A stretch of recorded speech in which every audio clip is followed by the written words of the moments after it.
Hi, I'm Holt McCallany, and you're watching Real Fans, Real Talk.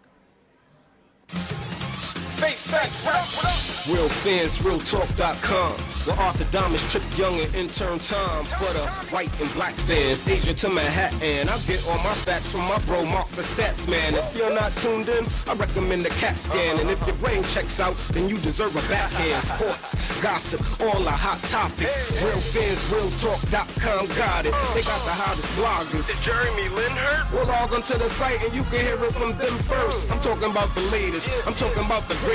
Go check out the archives. Even tell a neighbor. Tell him Bobby sent ya. From spring to winter, tuning in should be the only thing on your agenda. Certified cosign, you know what I'm about, son. RealFansRealTalk.com. I'm out one. Real fans, real talk. Real fans, real talk. RealFansRealTalk.com. RealFansRealTalk.com. Real fans, real talk. Real fans, real talk. RealFansRealTalk.com. RealFansRealTalk.com. Hello, everyone. Welcome to another live episode of Real Fans, Real Talk. I'm Mark the Statman Skevich. We got another great week in sports, a lot of stuff to talk about. But before we get into that, let me introduce my co-host, the one and only Trip Young. What's going on, Trip? What's going on, ladies and gentlemen? It has been a very good week in sports. The Giants have won 4 games in a row leading up into this Sunday's showdown. And I got to say this because, if you notice in the background, we got the Cowgirls and the Vikings in the background. In the midst of this war, I'm going to have a word with our programming director about this selection on this particular week. But across from me is Sean Fontaine. What's going on? You know, behind Mark is nothing but greatness right now, but I am here today to see you guys. I hope all is well. Hope you guys had a great week, and I guess we have to hear about these Giants and them winning, of course, But yeah, we're here, man. What's going on, guys? All right, well, before we get into the Giants and before we get into any sports, there's something that needs to be taken care of. We do this segment on the show called Shot for Shot, where we ask a series of questions between 2 contestants and 1 judge. If you lose, you have to wear team apparel of a team that you hate. Now, Trip Young says he doesn't hate the Knicks, but he does a lot of trash talking about them, so I'm thinking today's the perfect time to put on some Knicks gear, and I'm sure Big John and company will appreciate seeing you wear a Knicks hat for a change. Now, I got a little something extra for you, since that's not a fitted, that's not a traditional snapback there. So I got a little extra something. These New York number 1. Amari Stoudemire's jersey, but just New York held their number 1, and even though they're not number 1 in the standings right now, you got these headphones. So you want me to get my Kevin Durant Durant on the radio right now, but and swag it out. I can't hear with these things on like this. I'm gonna have to wear them down here like this. There you go. Look at this. You know what? And again, I don't even hate the Knicks. So this is I don't mind wearing this. I just hate the way this hat looks. There's like no swag in this hat at all. That's my issue with this hat. But at least you got me the headphones. You look like a vendor in I can kind of style it out a little bit. Got me the Amari Stoudemire. This is the most playing time Amari Stoudemire will ever get right here. Well, that's an issue in itself, and I hate the fact that he's not getting the playing time. But we'll get into that in a second. We're gonna talk about football first. A lot of you football fans out there saw yet another Monday Night Madness going on with the referees, and a very controversial call in the end zone. Tom Brady put together a drive that looked like the Patriots were going to be able to pull off a last-second victory, and then Gronkowski was held and pushed back away from the ball. A pass interference was going to be called as the flag came out. The referees ended up making a decision that Gronkowski was too far away from the ball to make it a play, which would have been accurate if it wasn't for the fact that the reason why he wasn't close to the ball is because the defender pushed him away from the ball. Nevertheless, Carolina gets the victory over the Pats. Do you think that most people are feeling that it's not the right call? We're going to start with Sean. Sean, what do you think about that call last night on Monday Night Football? By the rules, they say that the ball was uncatchable for him. I don't feel like they pushed him out of the being in range to catch the ball, but It's kind of funny, man. 'Cause it was a pass interference, of course. He was in the end zone. He wasn't right there. He wasn't close, but it was a pass interference at the end of the day. It kind of sucks that you have to end the game on a penalty. That you don't want to end the game on a penalty, but people kind of wanted to end the game on a penalty. But it's ending a game on a no call. Yeah, too. I mean, Like, yeah, no I don't call understand. It's a difficult know. situation there for the refs because they're in Carolina, so the Yeah. Carolina fans will probably murder them if they get the call wrong. But what's so crazy about it is because the Patriots had a few other games this season that ended like that as well. So, I mean, it's kind of like it's tough luck right now for the Patriots. I'm not a Patriots fan by any means, but it's kind of crazy how they have games that end up like that. You know? And Monday Night Football, we had the immaculate interception last year, but with this one, you said rightfully so. He was far away from it, and the referee that initially threw the flag out was the closest one to the play. Then you have a referee from 15 yards out who starts running up and say, no, he was too far away from the ball. You can't call that. But if you look at the replay, you see that Gronkowski stopped, and there was no way for him to change direction and move forward to the direction of the ball. So as there was no chance for him. The momentum is carrying him forward because the defender is also pushing him forward. So he can't change direction and try to make a play on that ball.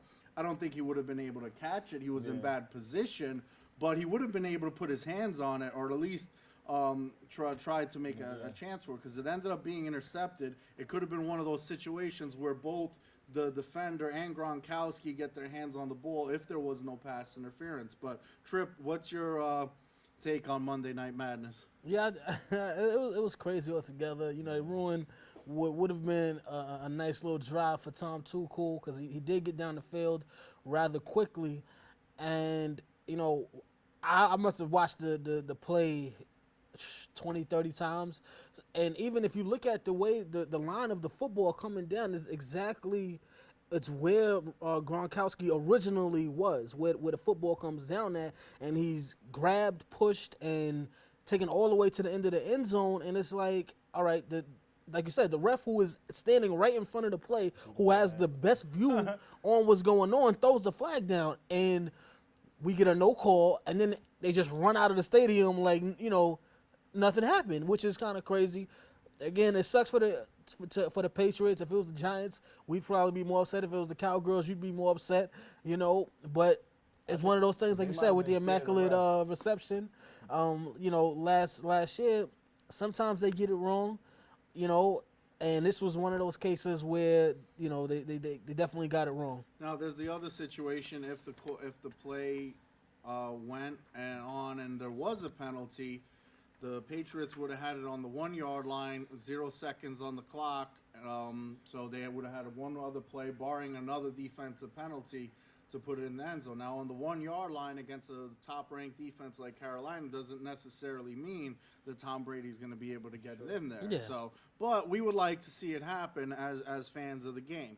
On the other side, I picked Carolina to win on Sunday's radio show, so I stand corrected that Carolina won. I didn't have any money on the game. It's not my team. I could have cared less who won either way. So if anything, I would want Carolina to lose, since they're in the NFC. Not like it's really going to be that much for a battle of the wild card in that situation, because the NFC East, whoever wins the division is in, and I don't think anyone's really getting a wild card in that scenario, unless barring something crazy like the Giants go 10 wins in a row, and the Cowgirls You know what? get That was finish actually 11-6 a or fan mail something. question from Charles, who was from Hartford, Connecticut, and he actually wrote in, you know, that was his question. Should there have been a penalty on the last play of the Patriots-Panthers game? So shout out to Charles, shout out to the whole Hartford, Connecticut. And again, you know, myself, I know Mark, we both think there should have been a penalty. Fontaine, you think it should have been a no call? I mean, I'm not. It kind of has me in a weird place right now, because it's like, because of where he was at and how the referee saw it. I mean, you said should it have been a no call? No. But I mean, the way the ref saw it, they said that the ball was uncatchable. I would have The at way least you liked gotta an, just- The way an the ref explanation saw it, behind that it. was closest to the ball. Well, he got saw it Debo. right. He got Yeah, he Debo did. basically. He got Debo. You know. He said, "Hey, we're in Carolina. It was a long day. I'm a little tired. Let's just go home and end the game." And he just wanted to go Like, if you uptown to think the that was a bar. You know. possibility, They, maybe they just may did have that. been trying to make up for the call in the San Francisco-New Orleans Ooh, game. yeah. You know what? They I may want try to to make up go for that and beat traffic right now. I'm tired. Yeah. But let's just make it a No, no call. yeah, no game explanations. We're just gonna run off the field, Yeah. even though Tom Brady's chasing Well, you know me. what? I'm not even giving the referees that because I went to school in Charlotte. And I know that the downtown and where the Panther Stadium is too far. So I mean, it's some other stuff that was going on with that. But I don't know referees. You tell us. We're gonna have to write to the head of the referee commission and see see what was going on Yeah. with that call. And even they in their response they said, well, we think we got it right. So I don't even know what that means.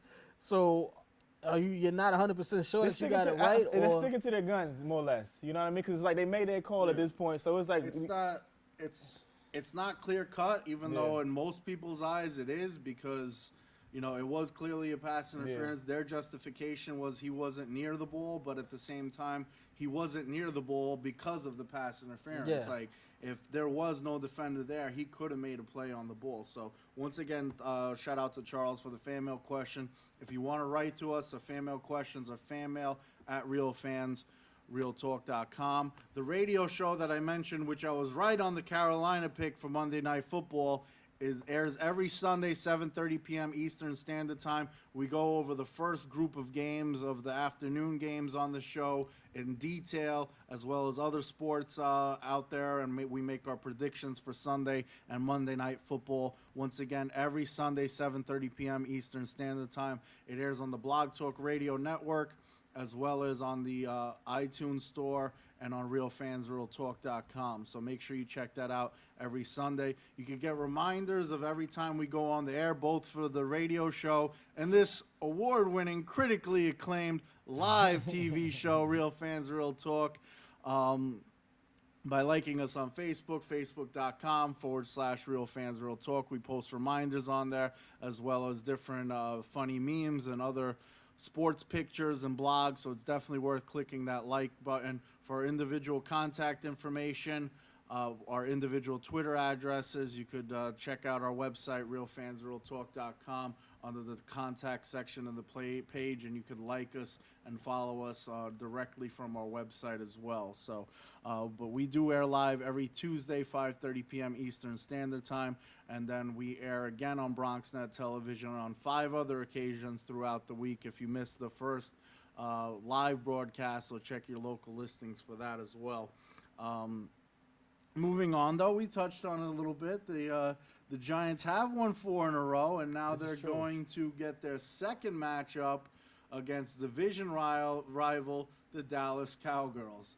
And we happen to have a Cowgirls member on the panel, for those of you that don't know, Sean Fontaine. And are you going to just assume that these Cowgirls could actually beat the Giants, given the fact that the Giants are so hot right now, and the Cowgirls are approaching the end of the season when Tony Romo tends to make his mistakes as usual? Well, it's not December yet, and that's the month that we do. This is true. We are scared of Tony Romo making his infamous. But it is a game that actually counts, and it's interceptions. one against the Giants late in the This is season, true. which is also a time that Tony Romo makes a mistake. But I feel as though us coming off of that bye week, we had some time to get our passing down. With Terrence Williams, because our Miles Austin has been hurt and stuff like that.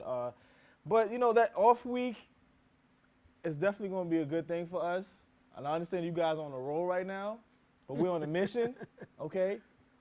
And our mission to have a nice head start as a division leader and then lose it to the Giants, that's a good mission. This is what that's the mission I've been predicting for them to do as well. And it's funny that we hear this stuff now, because the first 6 weeks you guys were looking sick. All right. You could go to the archives looking and you sick, could hear me know? say it every single time after every single one of the losses. The NFC East is not looking good right now. This is true. The Giants may have lost for the first 4 games. The Giants may have lost following week. The Giants may have on both on the radio show and the TV show. Check the archives, realfansrealtalk.com. If you don't believe me, I've been saying it.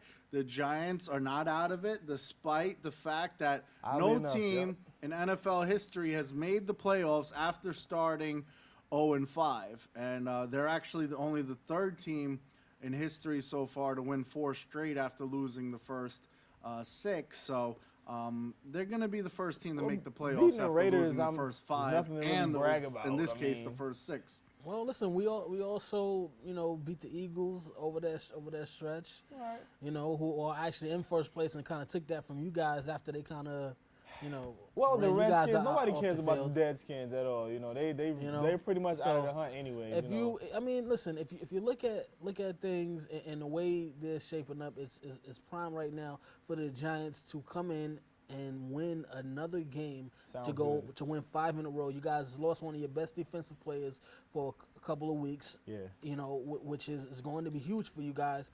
And the Giants are hot right now. That defense is actually playing football. There's a running game in New York, which we haven't had all season, thanks to Andre Brown for making his return, because he kind of set the tone on the running game, and now Brandon Jacobs is healthy, and that is a very good 1-2 punch. Don't count on Brandon Jacobs. He's not going to really do too much. I mean, when he's healthy, he gets the job tiptoeing done. Brandon Jacobs. yeah, in those short yardage situations, he pushed it he's in good. the short yardage and got a touchdown on Sunday as well. So And that's what we needed, that 1-2 punch, because that's what we've had the past couple of years, which has made us so successful, is that smash and dash. We have our speed back, and then we have our power back to come in and get those, those short yardage situations, and that's what Brandon Jacobs does.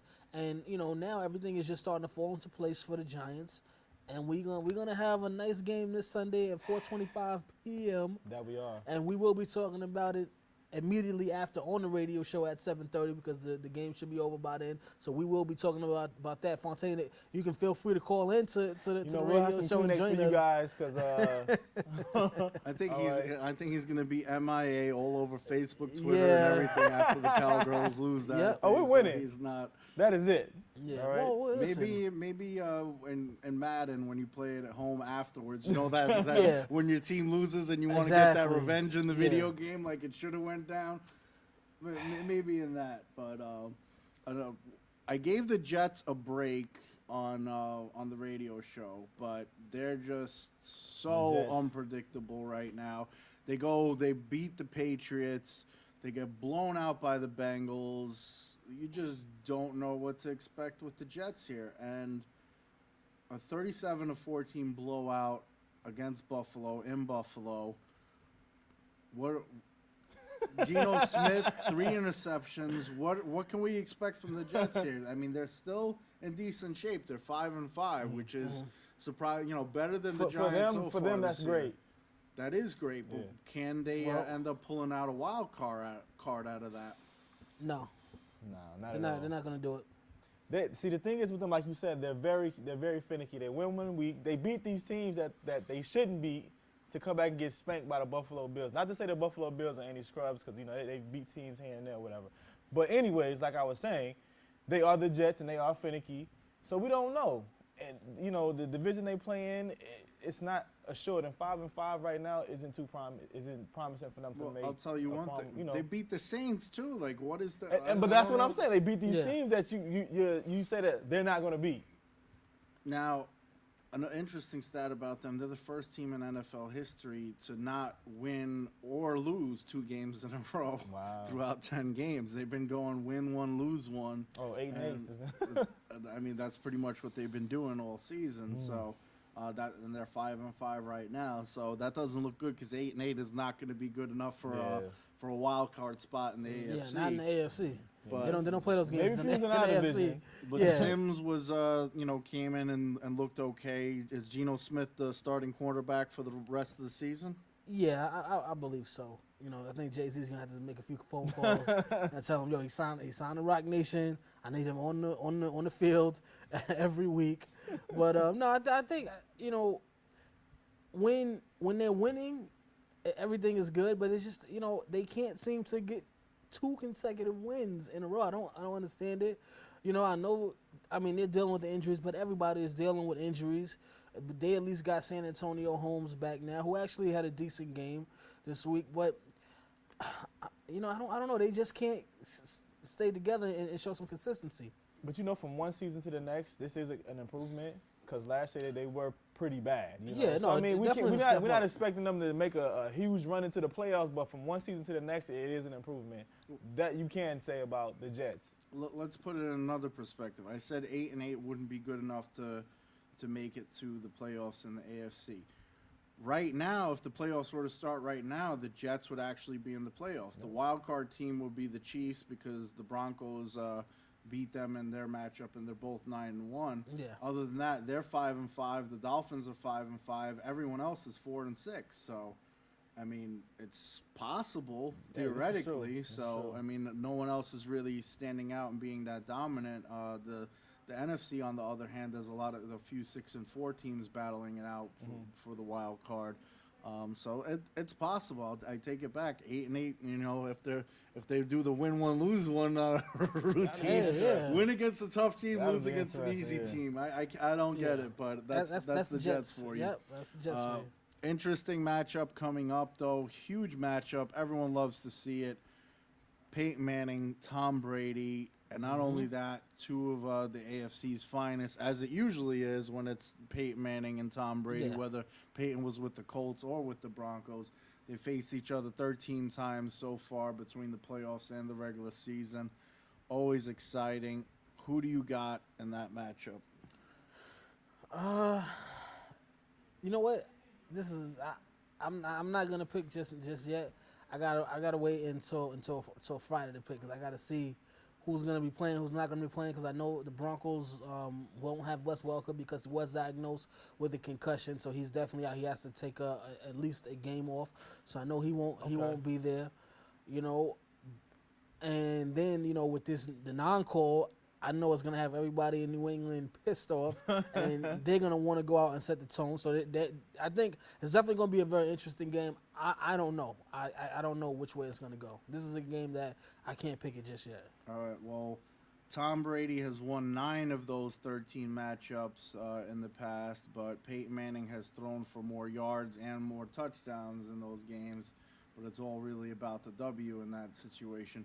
Peyton Manning has been, the great regular season quarterback and not great statistically in the playoffs also, but 9 of 13 is pretty impressive. But this Broncos team is right now ranked the best team in the NFL, and I think rightfully so. So, your pick for the game first, Sean, and do you agree with Broncos being number 1 in the NFL? Yeah, I'm going with the Broncos. The Patriots have seemed to pull out a lot of victories this year, but just the way that the Broncos have just been rolling this year, I don't see them losing to the Patriots or whatever. I mean, like you said, Tom Tuchel, who definitely has the upper hand in the matchup or whatever, but right now, I just think that Peyton and the Broncos are definitely going to win that game. Right now, Tom Brady has a Gronk, and that's about it. Did he get his offensive line Rolexes again? I guess he didn't. Maybe that's the problem. Amendola is still there. He managed to stay on the court for 2 weeks in a row, on the field for 2 weeks in a row, which is a huge shock.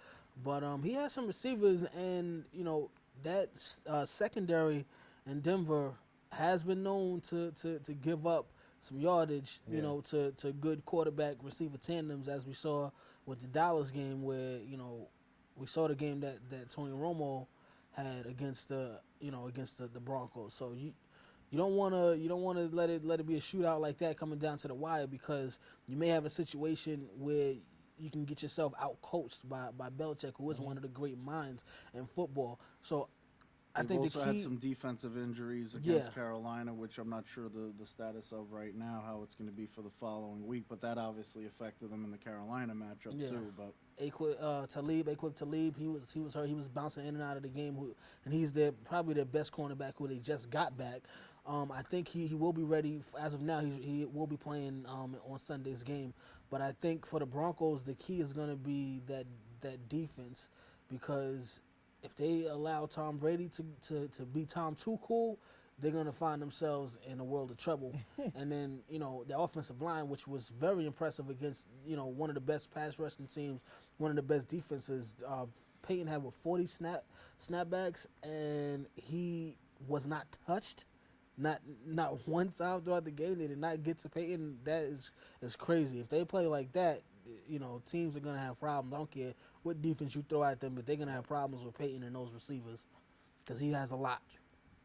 All right, so Tripp, do you agree with the other part of the question I gave to Sean? Is Denver the best team in the NFL? They definitely are. Right now, they're the best team in the NFL. Before they beat the Chiefs, I thought they were the best team in the NFL. Just on both sides of on the football.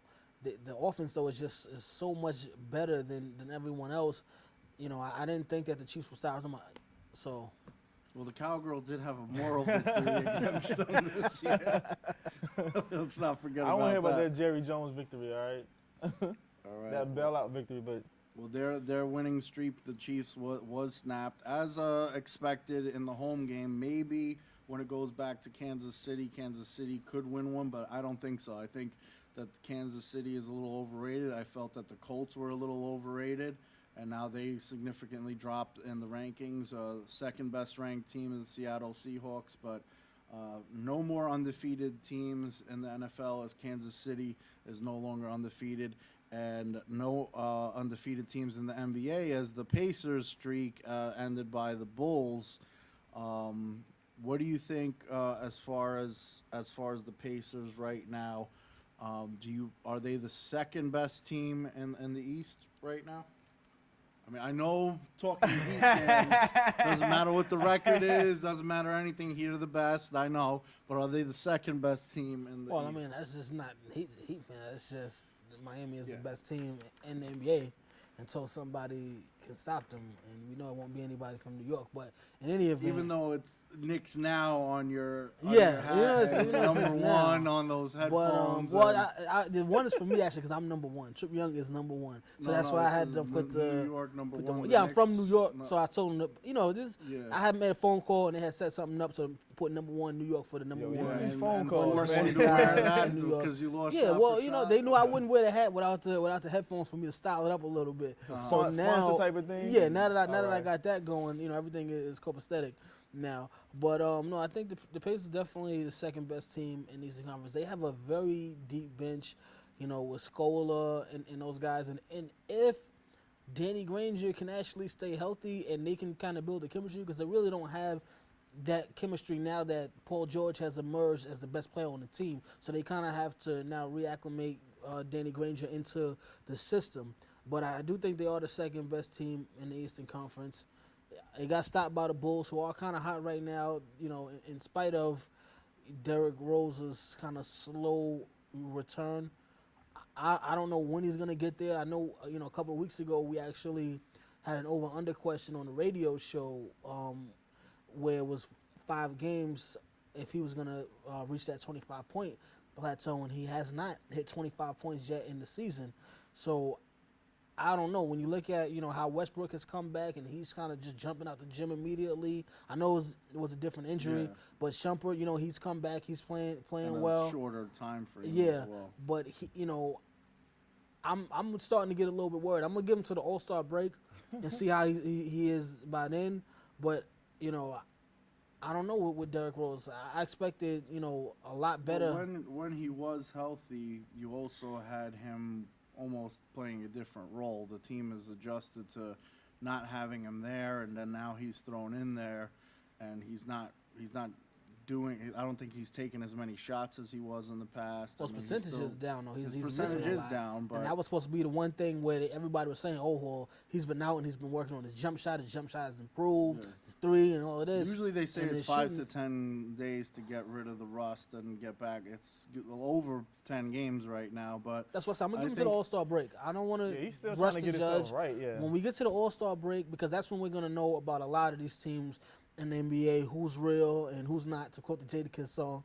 But we'll find that out by the All-Star break. But I think that the Bulls will be okay, even if we don't see 100% Derrick Rose, MVP type Derrick Rose.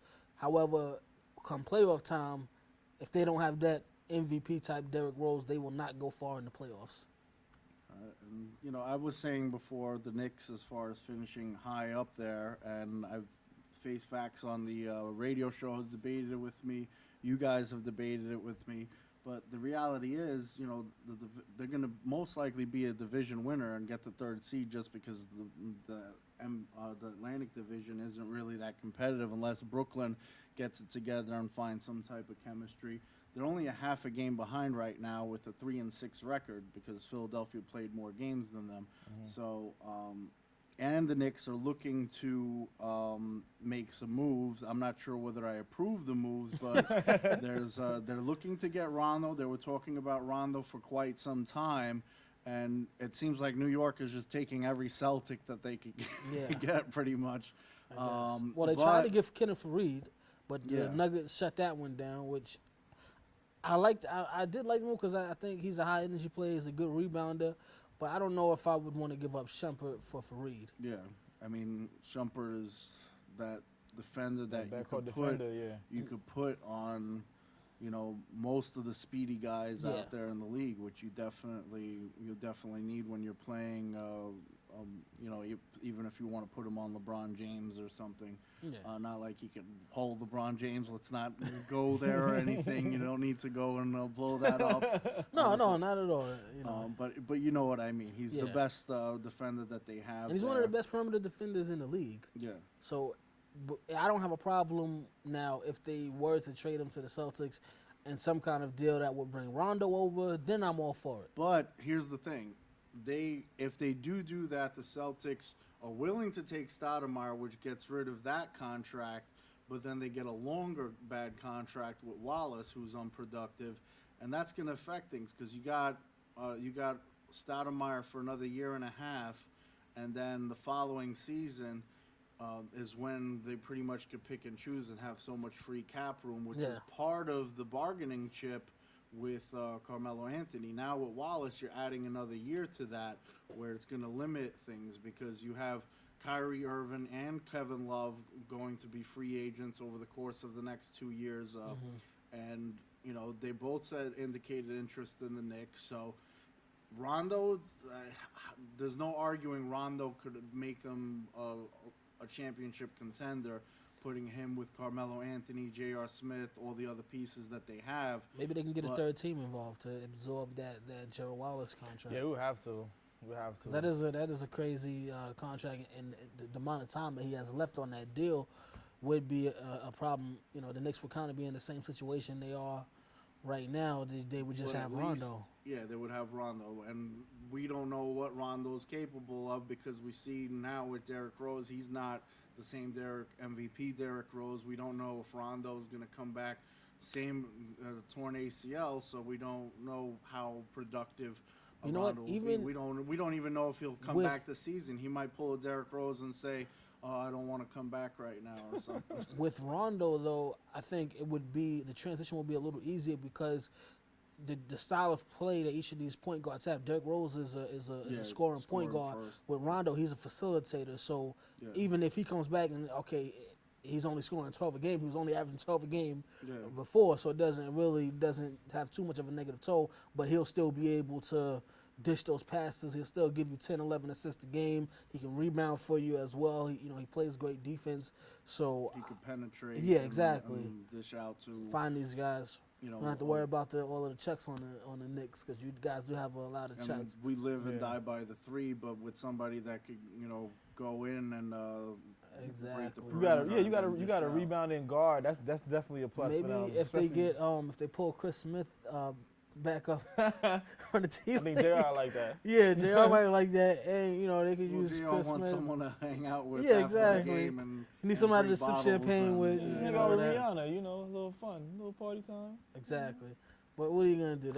That's the Knicks. It's gonna be a long basketball season, but I am looking forward to it. Hopefully, this season the Knicks can actually go a little bit deeper in the playoffs and actually face Miami in the playoffs again. I think that would be great, not only for basketball. I don't think you wanted that, but for us. No, I do want that because I'd I'd like to see them embarrass the Knicks again. Well, I mean, you want them like you had them last time, where they had like 3 injuries on the team. But I mean, if that's what you want, then yeah, well, you definitely don't want a healthy Knicks team against. Or you could do like Miami did when Chris Bosh got hurt 2 seasons ago. They still wound up beating the Pacers. You guys could do that. But you're not as good as Miami, so it's okay. Right. I understand what you're saying. That's why they tried to do the matchups. Kenneth Fareed type I of thing. think the Knicks could have beaten Miami, and they prepared for Miami.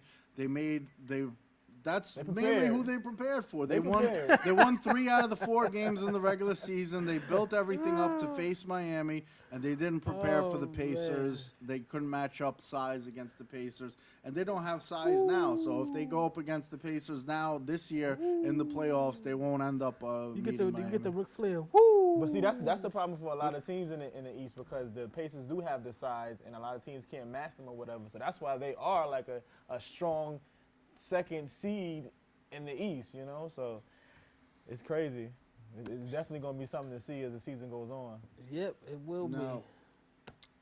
I know we're talking about the Heat, and LeBron James, I touched on him before, but I'm sure you wanted to, since he's your favorite player, you want to just throw out your random LeBron Well, comments. I mean, listen, you see, it's in life, and what you guys at home are going to start to learn, when you're building, and you want to become even more successful and gain more revenue, you have to build your brand up and expand your brand, something that LeBron James has done very well, which is why, every 5 seconds you got a new LeBron commercial coming out. You see how well he does with the sneaker sales. Outside of Michael Jordan, who's just, iconic, there's no other NBA player that comes close to him. And, now he is actually working on bringing a Major League Soccer team to Miami. He's going to team up with David Beckham if all goes well. So we're talking about, one of the best players to do it in soccer, paired up with one of the, the best players, the best player in the NBA right now, and they're going to try to bring a Major League Soccer team down to Miami. So shout out to LeBron for continually building that brand. And possibly they said Simon might be in on that deal as well. Simon Cowell? Yeah, he might be in on that deal as well. So I think that's something maybe they should do an American soccer idol. We'll try out system. But have Simon pick the team. Yeah, they definitely pushing to bring a soccer team down to South. Speaking of soccer, all 8 teams, the last 8 World Cup winners all qualified for the World Cup. A World Cup in Brazil this upcoming summer. Very excited for that, the 2014 World Cup. But you got your random LeBron out there. I know your dream is to work for ESPN, and they talk about LeBron all day. And I'll throw a stat out there, for LeBron James too, while we're at it. LeBron James has 30+ points per game and a 60+ field goal percentage in 3 straight games. He's looking to become the first person to do it in 4 straight since guess who? LeBron James last year. Now that we're talking all LeBron, ESPN, are you watching? Are you ready? Are you ready to hire us now? ESPN, we're talking LeBron James stats, all about LeBron James. You do know greatness. Send us that offer. So you know what? Science over there? ESPN has their resident LeBron hater and Skip Bayless, and we have our resident LeBron hater and Statman Skip Bayless. So I'm the president of the LeBron James Hate Club, and now is Skip Bayless still on the board? No, well, Skip Bayless is our spokesperson since he has the higher audience. Okay, right I got you. He's the spokesperson for the LeBron James Hate Now I understand. I didn't understand how the whole breakdown went before. Yeah, well, you got to manage it, and then you got to have the guy out there who has the biggest audience really get out there and get the message across that you really need to hate LeBron James, like with a passion. Okay, I mean that's understandable. That is.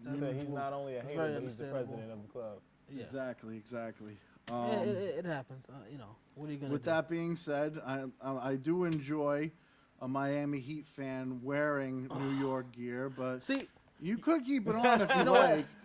The reason I don't mind is because when you are back-to-back NBA championship winners, it doesn't really affect me too much. Now, if we were in a situation where the Knicks were, where we haven't made it out of the first round of the playoffs since the Patrick Ewing era, then I might feel a certain kind of way about it. But listen, at the end of the day, I don't even mind the Knicks winning as long as they're not playing the Nets or the Heat. That's my whole thing. So, let me go back to a New York team that actually knows what winning is because they have 27 championships, and we are going to get ready for this edition of Shot for Shot, which I will be judging. I'm not going to put on my ref jersey today. I'm just going to throw it over my shoulder, you know, the way Hulk Hogan used to carry the belt from time to time. I'm just going to wear it like this. We're going to jump into Shot for Shot. Statman, you are the current champion.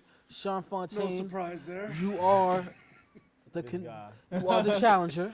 And if you guys are One ready, whole win in a row. we will get into this. And the first question to you, Sean Fontaine, is: was the roughing the passer penalty called on Ahmad Brooks for his hit on Drew Brees the right or wrong call? Well, you know, I know a lot of people out there in football land really don't agree with a lot of these rules nowadays, but they're definitely there to protect the players, and you know, and I think the NFL are kind of getting tired of these lawsuits or whatever. But I say that to say this: I definitely think it was a roughing the passer. I mean, the way that he went down, like he swung him down by his arm. So I mean, yeah, it definitely was it was the right call. Statman? I'm going to disagree, and I just have a certain opinion on the roughing the passer, that they're way too stringent with it, and I understand protecting the passer and everything, but it wasn't something that was clear as day, intentional, and obviously late. So I'm gonna say no. You know, a lot of the controversy comes in because Drew Brees is so short. No, that 6-foot So quarterback. he Yeah. may even be 5'11", you know, but that's where a lot of the controversy comes in. It did look like a clothesline to me, but I mean, again, that could be just because Drew Brees is so short. We could have had a. This is kind of a rough one. Could you guys? All right, I'm gonna need you guys to give me one more fact in each of your defenses right now. I'm gonna need you to give me one more point. This is a rough one. Why was it the right call? Why was it the right call? I mean, by the way, like I said, the way he went down, it seemed like his arm was around his neck. At some point, he could have just, I guess, released his arm or something like that or whatever. And it was kind of a late call, late hit as well. But just the way that the hit looked, it looked like it was a rough in the pass. I'm sorry. I really, it's not too many argumentative points that I have, you know, for the actual call. I'm just saying from what I see. Statman, this is your final chance to sway the judge. It's football. Stop being How's that? All right, I'm going to give the point to Sean Fontaine on that one. I gave you a chance, Statman. I was really torn on that one, but your second response, I had to give it to Sean Fontaine on that one. See, I wanted to give a more justifiable one, but I figured that was justifiable enough. But Trip Young is But then one of those. by He's prepping for the flag football that's going to go down. Well, that's what I mean. By your standings, then Sean Fontaine should get the point because we're leading into a flag football quarterback-friendly league. So Yeah, I would have to give him the point then. All right, but this next question is for you. This is your chance to redeem yourself. Which team will win the Broncos-Chiefs rematch in Kansas City? I mean, I said that the Broncos have the significant home field advantage, and I've mentioned it over and over again whenever there's a Denver team, the altitude over Mile High Stadium or any stadium in Denver or any sport, the opposing team isn't used to it and trouble breathing. But I don't think that was the significant factor here. I just think the Broncos are a significantly better team. The Chiefs haven't matched up against anybody like the Broncos, and I don't think that they're going to be able to beat them in the second matchup either. So I'm going with the Broncos, man. I just did that. They might have cracked their code, as Pretty Boy would say. Not Pretty Boy, but whatever his name is that got beat by him. But yeah, I think they kind of figured him out. That's the type of team that the Broncos are. They're definitely not going to take another L to a team like the Chiefs that have squeaked by all these teams or whatever. So I think the Broncos are going to win that second matchup. All right, so we got some agreeing. So back to you, Sean Fontaine, for the third question. Was Jack Taylor's 109 performance, 35 for 70 field goals, 24 for 48 three-point field goals, and 15 free throws for the D3 Grinnell College amazing on Selfish. And if you guys don't know, he also scored with 136 points a year ago last year. for the same team. So he's back again with another 100-plus point performance.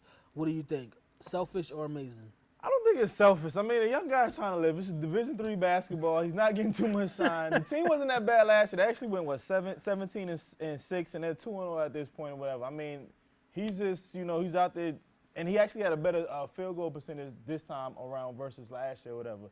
But, I mean, the way I see it, he's a sharpshooter, and the guys are standing around letting him shoot. So how's that him being selfish? He's just trying to rock out right now. It's D3 basketball. Hey, have fun. I think it's a little bit of both, but I'm gonna agree in the sense that it's more amazing than it is selfish, because it's not like if he's playing for a championship game or anything, and it's not like the other players are gonna be getting NBA contracts if he's feeding them the ball or anything, and he's obviously the best player on the team, so. Shooting 50% from the field is not that bad, and especially if you could do it and you're getting 70 shots off, the defense led the same thing as last year. Like, how do you let it's obvious what their offensive game plan is. They're Give him going the to ball. the ball. Give him the double ball. team him, triple team. It's Michael Jordan in Space Jam. Just give him the ball. That's Basically, understandable. so I'm going to say more amazing than selfish. But All right. even though we agree, what do you think, Trip? No, I think it is amazing. But again, and I think when we touched on this last year, I don't understand how could you let somebody score 109 points on you in this day and age. Have you ever heard of a foul?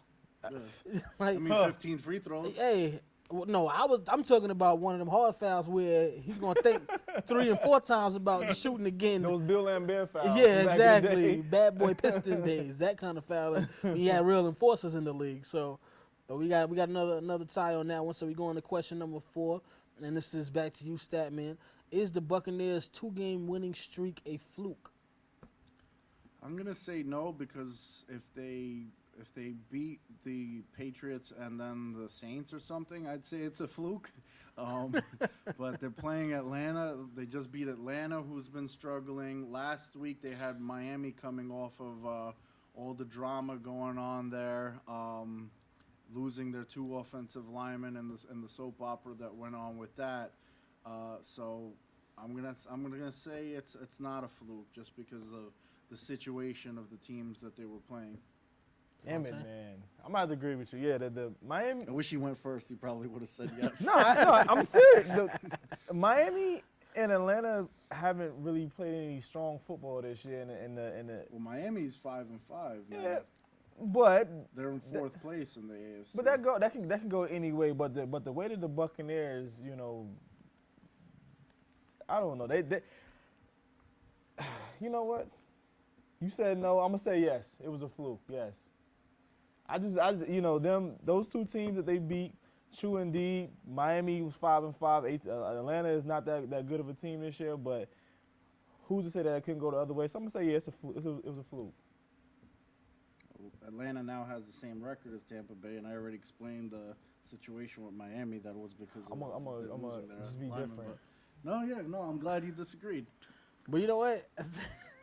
This is actually kind of funny, because you kind of said it. I think you may have kind of helped me to pick Sean Fontaine because of how bad those 2 teams are, and with the whole Miami debacle, I figured they were going to win that one. I actually picked them to win that game.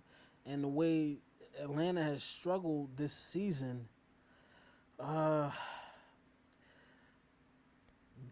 know what? This is how I'm gonna decide this. Out of the remaining games on the Tampa Bay schedule, will they win 2 or more games? At least 2 more games.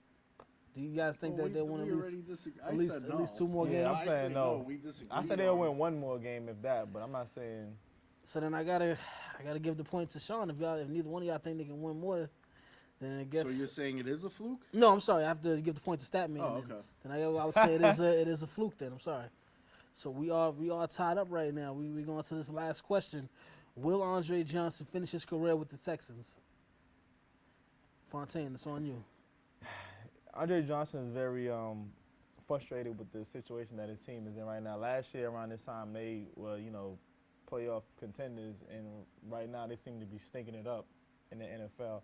But him being a 32-year-old, receiver, which has been very productive in this league, it's kind of hard to say. He wants to win. He's been around for X amount of for 11 years, and he wants to win. He wants to win now. That's how it is with most players or whatever. Will he end his career as a Texan? Because of contractual reasons, he may end his career as a Texan unless it's something crazy that happens. So I'm just gonna say he will. Stat man. Andre Johnson, famous Texans player, played his entire career with Houston. He's not going to finish with Houston. He's got some years left in him. Even if he's 4 years down the road or whatever, he decides to play for another team, he's going to eventually want a ring. Even if he's a third-string wide receiver when he's older, he's going to end up playing for another team at some point because Houston just doesn't have it together right now. You don't believe in Matt Schaub? I don't think anybody believes in Matt Schaub, nor do I. He's under contract until 2016. He's 32 years old now, so he'll be 34, 35. 35 years old. I think he'll stay with the Tech. He's definitely going to play out this contract. At 35, it's like he's been kind of injury prone throughout the course of his career as well these last couple of years. Might trade him for draft picks. They might trade him for draft picks. He played for another team at 35. But with Jerry Rice played till like 47. Jerry Rice did 47. 41, 42. He did play to 41. But is this Jerry Rice? Randy Moss played late. He's no Jerry Rice. I don't even think But he's people Randy play late, Moss. you People know. do play later in their careers. Oh, this is like pulling teeth right now.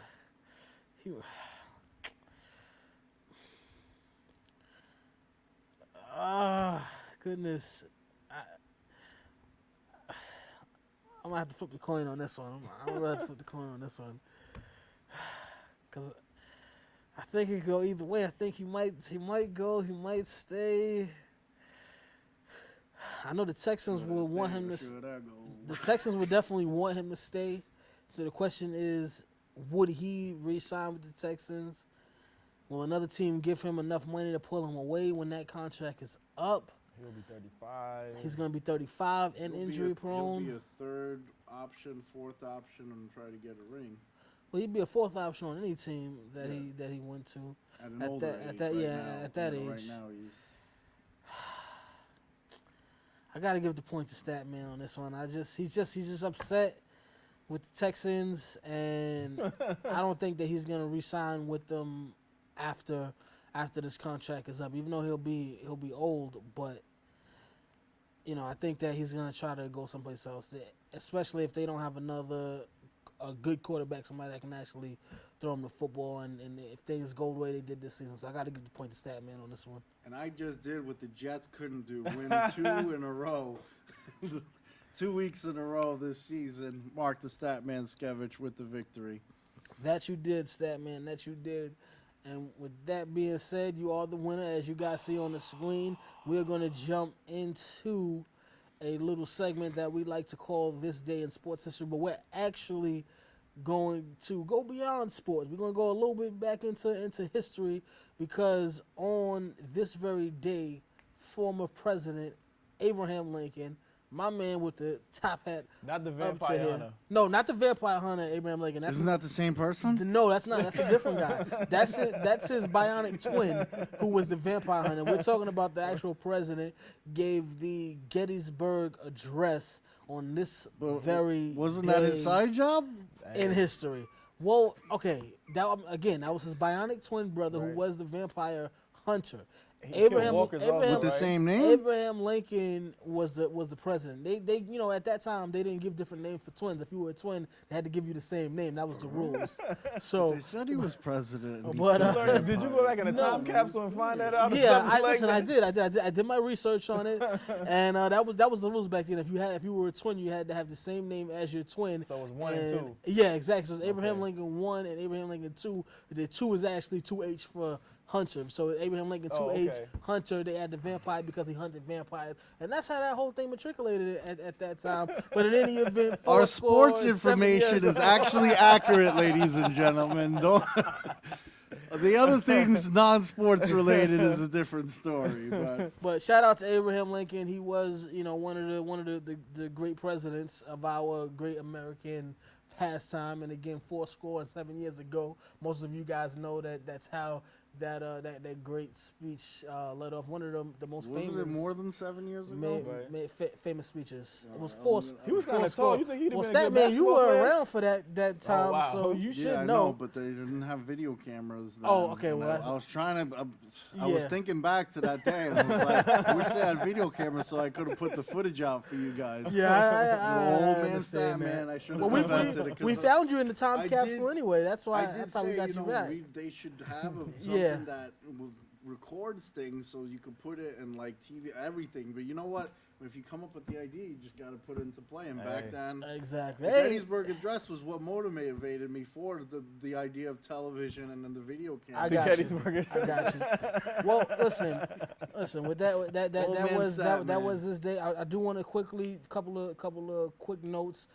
Michael Phelps decided he will return, so he has to obviously Speaking of old men. to qualify, but he has He can't decided give to it up. return for the 2016 Olympics. And also, I would like to take this time to shout out. We never talk about cricket, but we have probably the biggest and most popular player in the history of cricket. He is set to retire, and his name is Sachin Tendulkar. I hope I'm getting your name right because it is a long name to pronounce.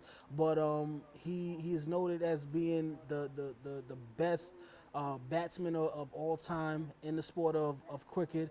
He's also the most prolific run maker of all time. He sets his ticket records, and we're actually going to go to one of our side analysts, Quasey Rose, is going to say a few things really quick about cricket.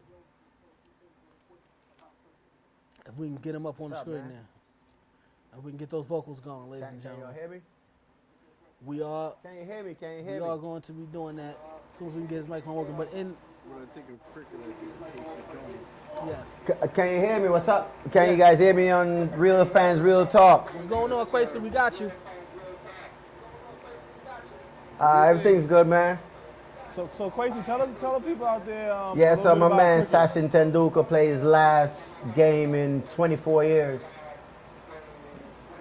Was real big for cricket, man. The dude retired leading run scorer in every form of cricket, man. You got So some that was stats real on good him for the us? sport of cricket. You want to take my job and get some stats on him, or? He retired with what? Over 50,000 runs in all forms of cricket.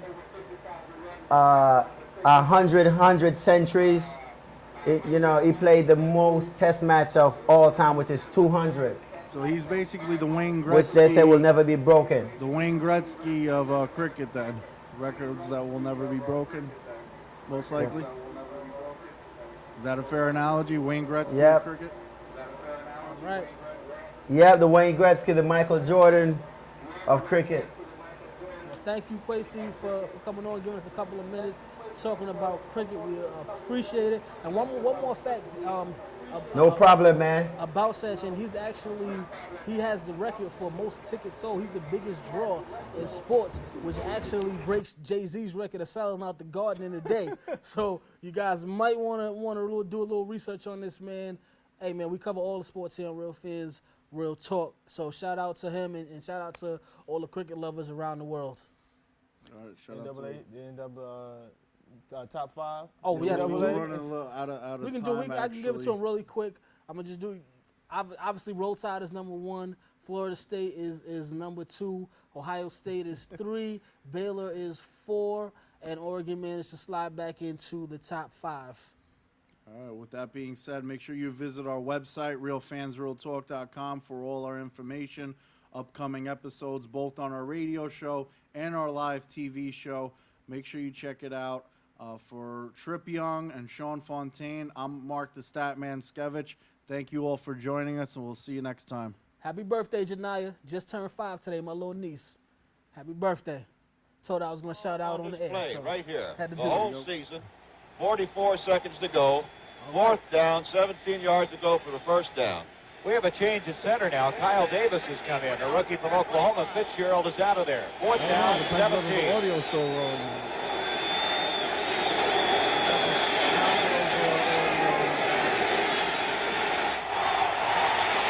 Roger going down here. Drew Pearson. And did he make the catch? He did. He made the catch. What a catch that was, because Nate Wright was all over it. Let's take a look at it here. Rogers back to throw and gets some pretty good pressure right there by Alan Page. There's the throw. Let's take a look at it, Gary, real close. As you see him, he made the catch and the man was knocked out. Good call by the official. 25-yard reception, 37 seconds left.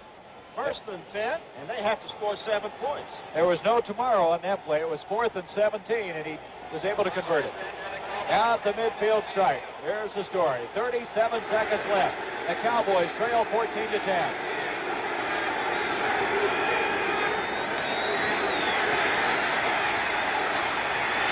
Preston Pearson. Pearson can't hang on.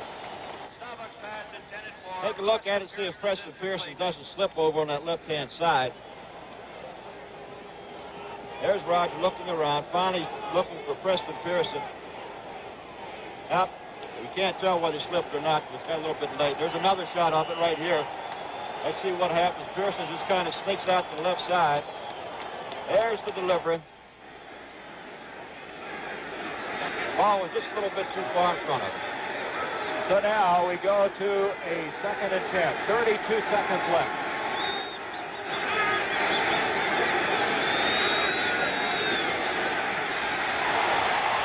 He is going for broke. Drew Pearson. He got it. Touchdown. I didn't know they had it for a while. I thought the ball bounced. I don't believe it. He just threw the ball over the scoreboard. I don't believe it. The ball was thrown short, and the defender was not watching, and Pearson came back to make the catch for him. He caught that ball on his hip, it looked like, John. Well, I'm sure we'll have it. Full catch. I tell you, it was a much better catch than it was a throw. Let's take a look at it here, Gary. Fine protection. Roddy just winds up and lets it loose. Now let's watch the play by Pearson here. He's very well covered at this point. Looked like almost an interception. You see him coming back right there to make the catch. Nate Wright falls down, and Pearson just kind of backs into the end zone right there, and Paul Krause has to jump over top of Wright. 88 number, Drew Pearson for the touchdown. Here's another look at it right here. Great catch. Nate Wright overran the play. Pearson made the catch.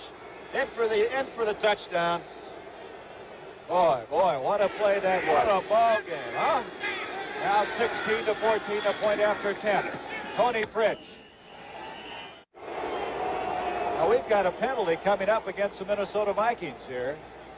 Is kicking off from the 50-yard line is going to be Tony Fritsch. Well, it's an unsportsmanlike conduct call wherever it was. I don't know where it was on, though. No call from the official there. Vikings are lucky to get a run back on this one. Tony Fritsch from the 50-yard line. 24 seconds left. The Cowboys trying to pull a major upset. They lead 17-14. Figured it out as McClanahan. 15. He's going to get out of bounds. He's not. He'll be stopped at the 12-yard.